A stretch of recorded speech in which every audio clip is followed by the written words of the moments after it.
Bismillahirrahmanirrahim. Assalamualaikum warahmatullahi wabarakatuh.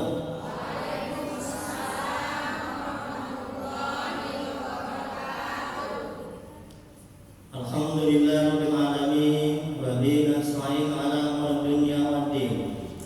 Asyhadu an la ilaha illallah wahdahu la syarika lah. Abduhu wa rasuluh.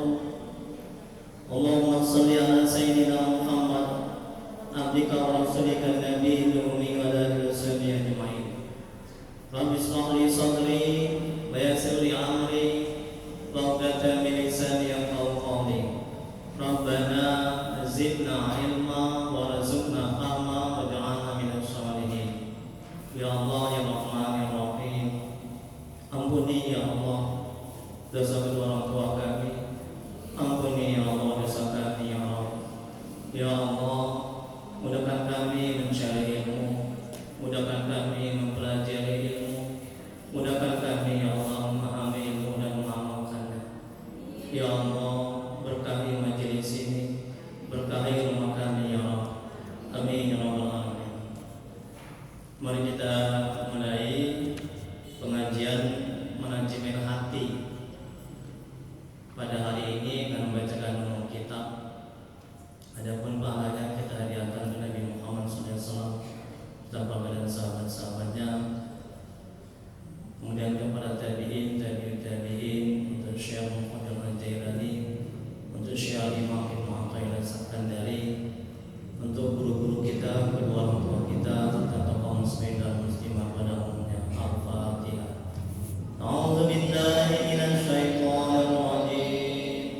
Bismillahirrahmanirrahim. Alhamdulillahi rabbil alamin. Ar-Rahmanir Rahim. Maliki yaumiddin. Iyyaka na'budu wa iyyaka nasta'in. Ihdinas siratal mustaqim. Siratal ladzina an'amta 'alaihim ghairil maghdubi 'alaihim waladdallin. Amin. Hidayah anta maksudi wa ridha mahmudi ya Allah. Qala yang kami tuju, ridha yang kami cari. Ibu yang dirahmati oleh Allah Subhanahu wa taala, terlebih dahulu saya ingin memperkenalkan diri saya dulu.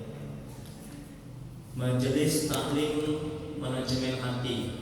Jadi saya punya majelis taklim manajemen hati di rumah. Jadi setiap hari Ahad pada maghrib pada pengajian. Nah, itu gratis untuk umum. Jadi boleh datang ibu-ibu. Dan juga setiap hari, setiap bulan itu ada ruqyah berjemaah. Nah, itu gratis di rumah.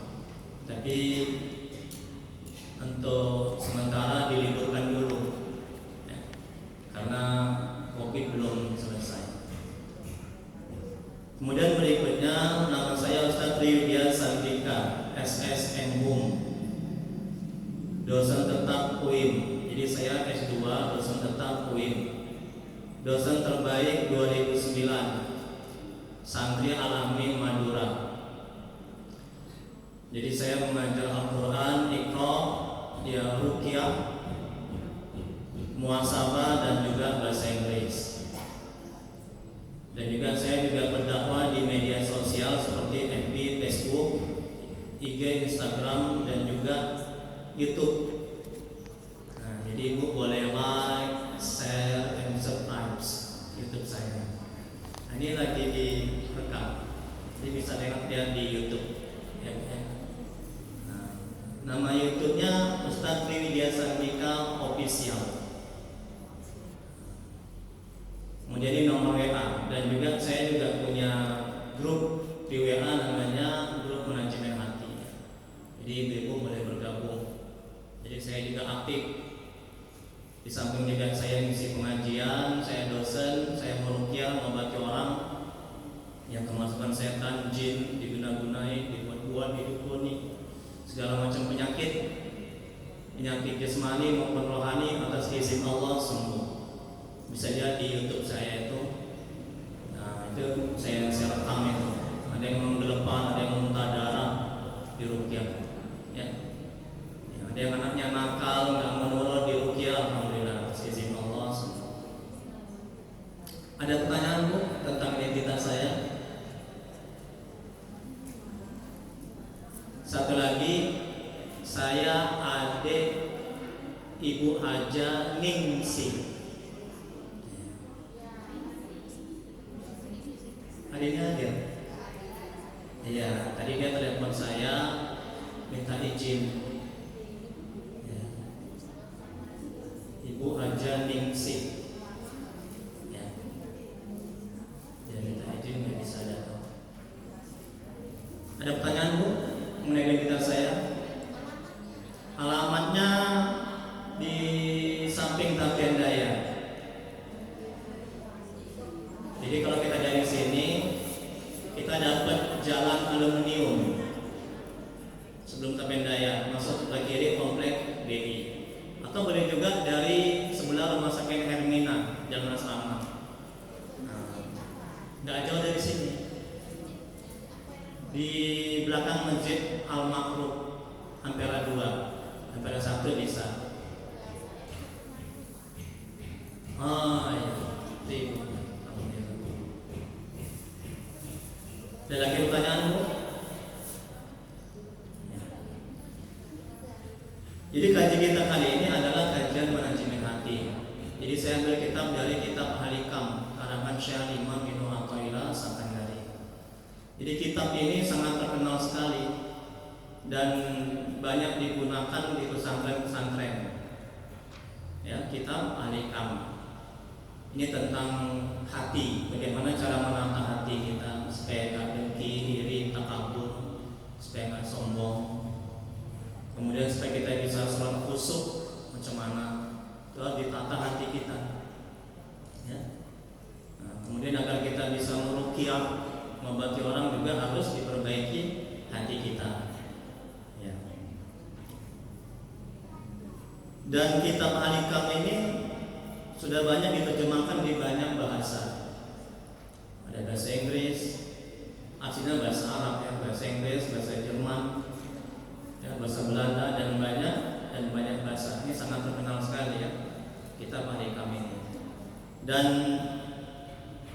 dalam kitab Halikam tersebut terdiri dari banyak hikmah-hikmah. Jadi hikmah pertama sampai lebih kurang hampir hikmah ke-300. Jadi yang pertama kali kita pelajari ini hikmah yang pertama. Nah, jadi kita baca hikmahnya. Nah, kemudian nanti saya jelaskan. Ini ada penjelasannya di sini. Jadi setiap saya pengajian, saya berikan materi seperti ini. Supaya apa? Supaya nggak lupa. Nanti di rumah bisa dibaca-baca lagi. Jadi kalau ada pertanyaan, ya, bisa ditanyakan. Atau kalau waktunya nggak sempat, nanti lain waktu bisa disambung kembali. Baik, ada pertanyaan sebelum kita lanjutin Bu tentang mukadimah?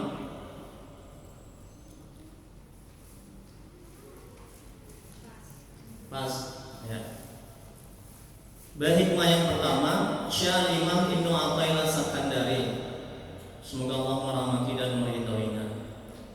Beliau mengatakan, sebagian tanda berpegang atas amal ialah kurang harapannya kepada Allah ketika terjadi kesalahan-kesalahan. Penjelasannya, ketergantungan kepada suatu amal berarti bersandar padanya dan mengandalkannya. Untuk meraih keridhaan Allah, seorang muslim diwajibkan dengan amal. Dengan waktu yang sama, ia tidak boleh bergantung dan bersandar kepada amalnya. Hal ini dimaksudkan agar ia dapat sampai kepada keridhaan Allah. Amal ibadah apapun yang kita lakukan, entah itu wirid, entah itu zikir, baca Quran, sholat, kita tidak boleh bergantung kepada amal ibadah kita. Ya, oh aku sudah tahajud, diterima lah ini doaku. apakah makbul lah ini apa yang aku hajatkan? Aku udah banyak berbuat kebaikan, nanti Allah kasihlah nanti. Ketika kita bergantung bersandar kepada amal-amal kebaikan kita, ketika doa kita belum terkabul, belum diijabah, kita akan stres, kita akan sakit hati, kita akan kecewa. Ustaz, saya udah tahajud tiap malam, kok kaki saya kok nggak sembuh-sembuh ya? Ustaz, saya udah banyak sedekah, kok rezeki saya kok masih seret ya? Kenapa? Kok kecewa dia. Ini akibat dia bergantung kepada amalnya, bersandar kepada amalnya. Ini tidak boleh. Bahkan yang lebih parah, dia berhenti beramal ibadah.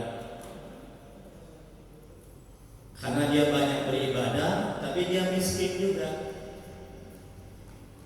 Dia banyak berdoa, tapi suaminya masih lincah juga. Dia banyak tahajud, tapi anaknya masih nggak taat juga. Akhirnya dia berhenti beramal ibadah. Nah, ini ciri-ciri orang bergantung bersandar kepada amal ibadah. Nah, ini bahaya. Jadi sebaiknya gimana Ustaz? Sebaiknya bersandar bergantung kepada Allah, kepada rahmat Allah, kepada karunia Allah. Jadi ketika apa yang kita hajatkan, apa yang kita minta belum terkabul, kita nggak akan kecewa, kita nggak akan sakit hati. Karena bukan amal ibadah dan doa kita yang menyebabkan terkabulnya apa yang kita inginkan, tapi terkabulnya apa yang kita inginkan, yang kita hajatkan, itu semata-mata karena Allah, karena karunia-Nya, karena rahmat-Nya. Masya Allah. Tenang hati. Nah, ini manajemen hatinya, supaya hati kita tenang, nggak stres ketika doa kita belum terkabul, ketika amal ibadah kita belum berefek. Ya Bu ya.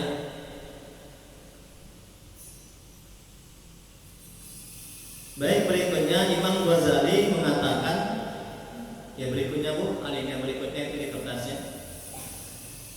Imam Ghazali sallallahu alaihi dan ridhonya mengatakan, orang yang hanya bergantung kepada Allah dan tidak bergantung kepada sesama makhluk, hidupnya menjadi merdeka, hatinya menjadi tenang, karena tidak pernah merisaukan nasibnya. Dia telah merasa cukup dengan apa yang telah ditakdirkan Allah. Ustaz, suami saya meninggal, bagaimana saya makan? Bagaimana anak-anak saya? Bagaimana rezeki saya? Ustaz, saya udah lama menjanda, sudah lama gak dapat jodoh, macam mana nasib saya? Ini akibat bergantung bersandar kepada kemampuannya, kepada nafsunya, kepada amal ibadahnya. Kalau dia bergantung bersandar kepada Allah, kepada rahmat-Nya, karunia-Nya, dia tidak akan pernah kecewa dan sedih ketika suaminya meninggal, ketika suaminya meninggalkannya. Dia tidak akan takut dan putus asa ketika anak-anaknya meninggalkan. Ada Allah tempat aku bergantung, tempat aku bersandar. Nikmat. Ini manajemen hati kan? Ya. Ini kata Imam Ghazali. Jadi hidup kita merdeka, artinya kita nggak terkekang. Ya, hati kita, badan kita, ya, merdeka, bebas, menentukan sesuai dengan yang Allah ridhoi. Kemudian berikutnya, seseorang yang sedang berjalan menuju kepada Allah tidak boleh bergantung pada nafsu, perbuatan, daya dan kekuatannya.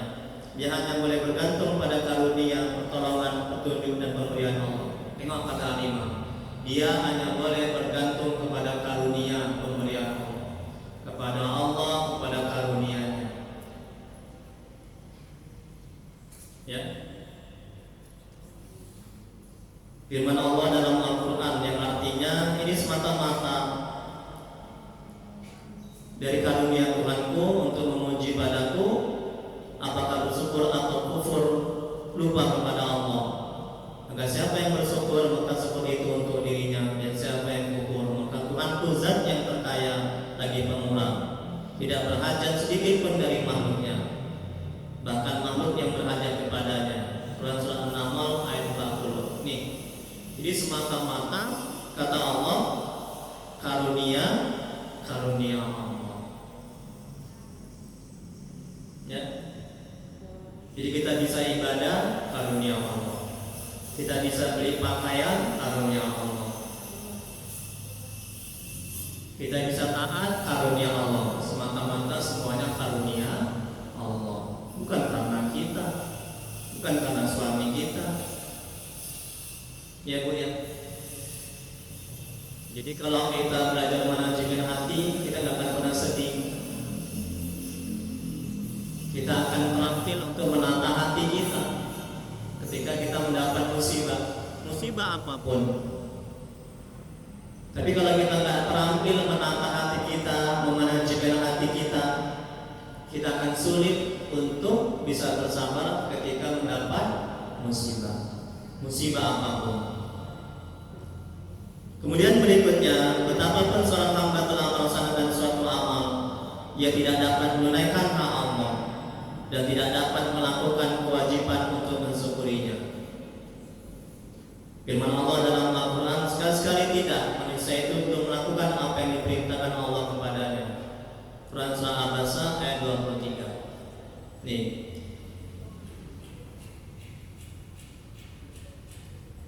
kita belum sempurna mensyukuri nikmat yang Allah berikan. Jadi bagaimana mungkin kita bergantung bersandar kepada amal ibadah kita? Ya.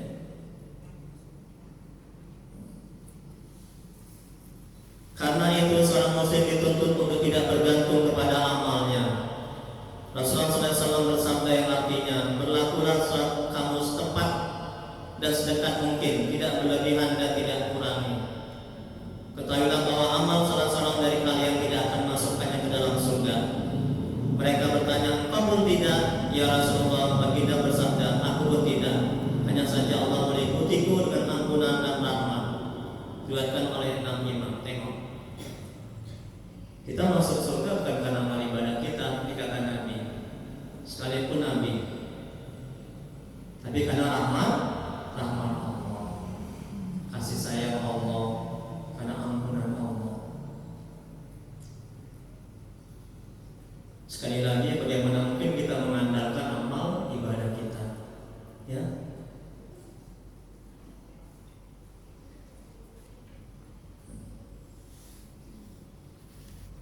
Kalau kita paham akan hal ini, kita nggak akan sombong, kita nggak akan merasa hebat, merasa mulia, merasa berjasa ketika sudah melakukan kebaikan. Itu kalau nggak aku masjid itu nggak akan terbangun itu masjid itu. Kita nggak akan begitu. Kalau kita merasakan dalam hati, di manajemen hatinya, agar kita tidak ujub dan sombong. Kalau kita merasakan dalam hati bahwa harta kita, kebaikan kita, amal ibadah yang kita lakukan, ketaatan kita, itu merupakan semata-mata karunia Allah.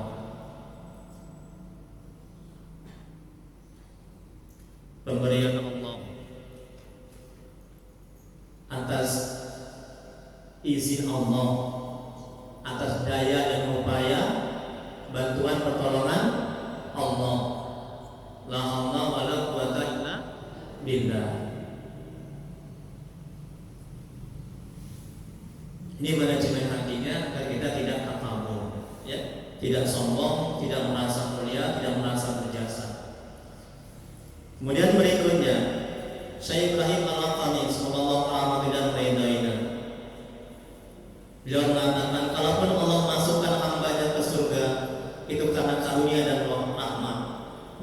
Dan jika Allah menghukum seorang hamba itu karena keadilannya.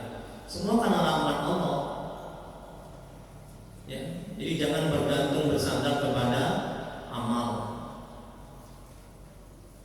Ketika kita bergantung bersandar kepada amal tahajud kita, ketika kita tergelincir kepada maksiat dan dosa, kurang harap kita untuk meraih surga Allah, untuk mengharap ridha Allah, untuk meraih surga Allah, untuk mengenal Allah, untuk dekat kepada Allah. Ini akibat kita bergantung bersandar kepada amal. Enggak semangat aku Ustaz. Kenapa? Iya Ustaz, udah taat, aku buat dosa, buat maksiat, jadi gak semangat lagi ibadah. Kayaknya sia-sia aja Ustaz. Nah ini akibat dia bergantung bersandar kepada amalnya. Orang yang hatinya hanya bergantung kepada Allah, tidak kepada amal ibadahnya, amal ketaatannya, ketika dia tergelincir kepada maksiat dan dosa, tidak berkurang rasa harapnya untuk meraih ridha Allah. Tetap dia semangat, dia bangkit dan bertobat. Dan ketika dia melakukan ketaatan, tidak bertambah harapnya untuk meraih ridha Allah, sama saja bagi dia. Ketika maksiat dan buat taat, ketika taat dan buat maksiat, sama saja. Jadi hati-hati, bahaya kalau kita bergantung bersandar kepada amal. Oh, aku udah tahajud tiap malam. Tahu nggak seketika malam? Pasti nih rezekiku banyak. Pasti jodohku dapat.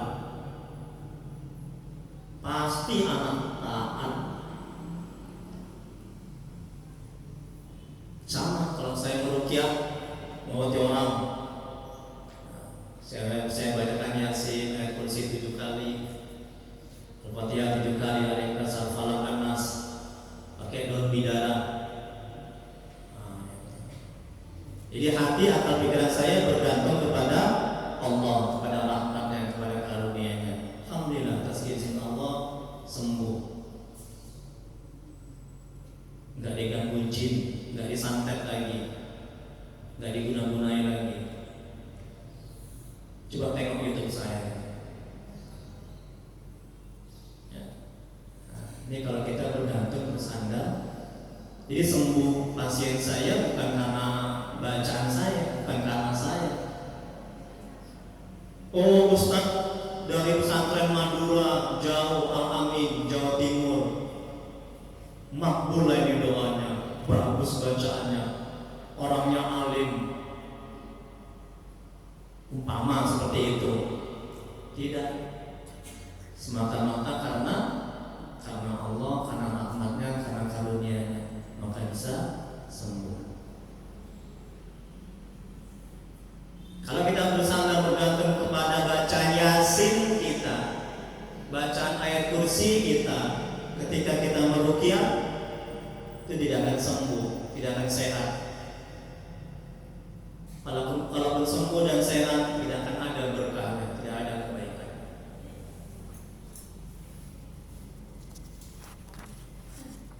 Kemudian berikutnya halaman 2, Bu, tengok halaman 2. Ya, jadi insya Allah pertemuan berikutnya hikmah yang kedua. Amin ya Rabbal alamin. Ini hikmah yang pertama. Halaman 2, udah semua dibuka Bu? Ada yang kurang ya Bu ya, fotokopinya? Oh, Masya Allah. Maaf ya Bu ya, saya nggak tahu kalau sebanyak ini jemaahnya. Masya Allah, tabarakallah. Semoga Allah memberkahi. Jadi insya Allah lain waktu kalau kita jumpa lagi, saya fotokopi lagi hikmah yang pertama. Jadi bagi yang nggak dapat, nanti akan didapat di pertemuan berikutnya. Kemudian pertemuan berikutnya hikmah yang kedua. Baik, kita lanjuti. Bila seorang hamba paham dan sadar bahwa ia bisa beramal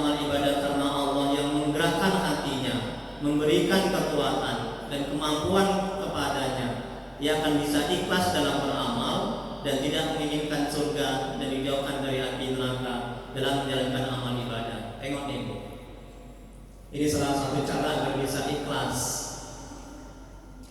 ya, agar bisa ikhlas. Jadi kita bisa beramal ibadah karena Allah gerakkan hati kita sehingga kita bisa beramal ibadah. Karena Allah tolong kita, Allah berikan taufik, artinya dibimbing kita, dituntun kita sehingga kita bisa beramal ibadah. Masya Allah, atas daya dan upaya pertolongan Allah. Kemudian berikutnya, seorang hamba yang ingin sampai kepada Allah, mengenal Allah, tidak boleh bergantung kepada nafsu, perbuatan, daya dan kekuatannya. Dia hanya boleh bergantung kepada karunia, pertolongan, petunjuk dan pemberian Allah. Kalau kita bergantung bersandar kepada nafsu, nafsu tabiatnya buruk, dia suka yang buruk-buruk, maka hati kita tidak akan bisa tenang. Kalau kita bergantung bersandar kepada amal perbuatan kita, kita akan kecewa dan sakit hati ketika apa yang kita ingini tidak tercapai. Tapi kalau kita bergantung kepada Allah, kepada karunia-Nya, kepada rahmat-Nya, sekali lagi kita tidak akan pernah kecewa dan sakit hati. Ya, Masya Allah, nikmat. Kajian manajemen hati ini nikmat. Manajemen hati, ya. Kemudian berikutnya, ciri bergantung kepada Allah adalah harapannya tidak berkurang ketika dia jatuh dalam kemaksiatan, dan harapannya tidak bertambah ketika dia melakukan kebaikan, atau rasa takutnya tidak bertambah besar ketika dia tidak ingat Allah. Juga harapannya tidak akan bertambah ketika dia ingat Allah. Rasa takut dan harapannya selalu seimbang. Nah, ini sama aja. Ketika dia jatuh dalam kemaksiatan, harapannya untuk meraih ridha Allah itu nggak akan berkurang, tetap aja dia. Dan ketika dia melakukan kebaikan, tahajud banyak, zikir banyak, harapannya juga untuk meraih ridha Allah tidak semakin tinggi, tetap aja. Jadi dia tak putus asa ketika terjatuh ke dalam kemaksiatan. Dia akan bangkit dan bertobat. Tapi kalau dia bergantung bersandar kepada amal ibadahnya, ketika tergelincir ke dalam maksiat dan dosa, dia akan berhenti beramal ibadah. Dia akan putus asa. Gak mau laku sholat maksiat, taat maksiat, gini-gini terus. Kapok laku, berhenti laku beramal ibadah, berhenti laku sedekah, berhenti laku tahajud. Tahajud tiap malam tapi anak maksiat terus, anak nakal. Sholat tiap hari tapi rezeki gini-gini terus. Lama jadi ustaz banyak yang curhat di media sosial, di masjid, di sekolah-sekolah. Nah, ini akibat dia bergantung bersandar kepada amal, ya, mengandalkan amalnya. Kemudian berikutnya bergantung kepada orang yang bergantung. Yang mana sekarang Bu? Yang mana sekarang Bu? Ya, Masya Allah, alhamdulillah. Semuanya pada nyimak ya, senang saya. Iya, alhamdulillah. Orang yang bergantung kepada amalnya, jika amalnya sedikit, maka sedikit pula harapannya. Harapannya untuk meraih ridha Allah, harapannya untuk meraih surga. Jika amalnya banyak, maka besar pula harapnya. Dalam kondisi seperti ini berarti ia telah menyekutukan Tuhan. dan kebodohan sungguh tampak nyata. Berarti dia menyekutukan Tuhan, karena dianggap amalnya itu segala-galanya. Amalnya itu bisa membuat dia itu bahagia. Tahajud dia bisa membuat dia itu sukses.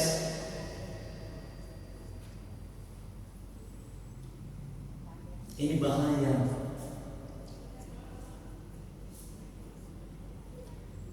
Dan orang yang bergantung bersandar kepada amal, ketika dihina dia sakit hati.